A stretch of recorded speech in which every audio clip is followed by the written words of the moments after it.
Hello everyone, स्वागत है आप सभी का आपके अपने यूट्यूब चैनल नित्य लेक्चरर में। आज की इस वीडियो में हम बात करने वाले हैं वियोजन अभिक्रिया के बारे में। वियोजन अभिक्रिया की परिभाषा, उदाहरण और सब कुछ इस वीडियो में समझने वाले हैं। तो वियोजन अभिक्रिया को बहुत ही बेहतर तरीके से अगर आपको समझना है तो इस वीडियो को शुरू से लेकर के अंत तक देखिए, सारी चीज़ें आपको क्लियर हो जाएंगी। तो जैसा कि मैं बता दूँ कि वियोजन अभिक्रिया को हम अपघटन अभिक्रिया भी कहते हैं। इसकी परिभाषा देख लेते हैं। वह रासायनिक अभिक्रिया जिसमें एकल अभिकारक टूटकर दो या दो से अधिक उत्पाद बनाते हैं वियोजन अभिक्रिया कहलाती है। ध्यान दीजिएगा, क्या टूटकर? अभिकारक टूटकर। ठीक है, क्या टूटते हैं? अभिकारक टूटते हैं और दो या दो से अधिक उत्पाद बनाते हैं। देखिए, अभिकारक और उत्पाद आपको पता होगा कि क्या होते हैं। चलिए हम एग्जाम्पल के तौर पे आपको समझाते हैं कि अभिकारक क्या होते हैं और किस प्रकार से ये दो या दो से अधिक भागों में टूटते हैं, और टूटने की यह प्रक्रिया ही हमारी वियोजन अभिक्रिया कहलाती है। ठीक है, तो देखिए हमारे पास जैसे पहला उदाहरण हम देते हैं। पहला उदाहरण हमने ये लिया कि 2KCl, 2KCl अगर हमारे पास है और O3, ये हमारे पास एक कंपाउंड है। जब इसको हम गर्म करते हैं यानी ताप देते हैं, हीट करते हैं, तो हमारे पास 2KCl आ जाता है और प्लस में 3O2, यानी कि KCl और O2 में ये टूट जाता है। बाकी ये जो तीन है और ये जो दो है, ये इसे बैलेंस करने के लिए है।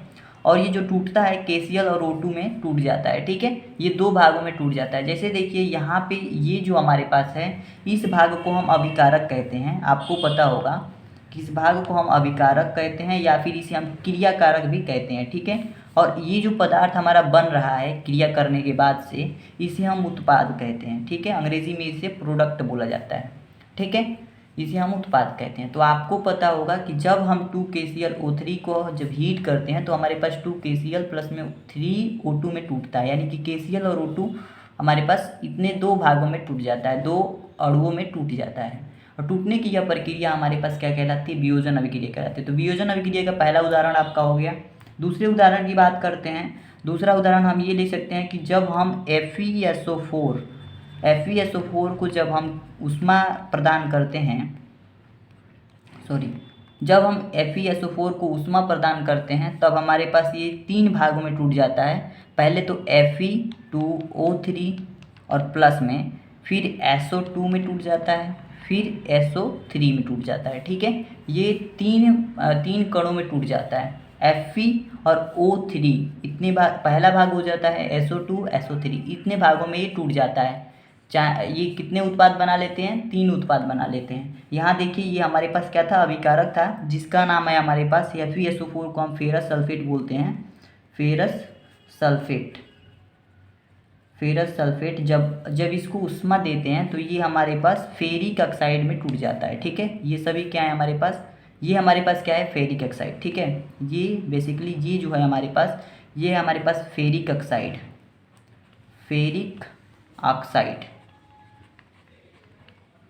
तो ये तीन भागों में टूट जाता है। तो यही टूटने की प्रक्रिया हमारे पास क्या कहलाती है? वियोजन अभिक्रिया कहलाती है। तो ये दो उदाहरण हो गए और ये हमारे पास परिभाषा निकल के आ गई।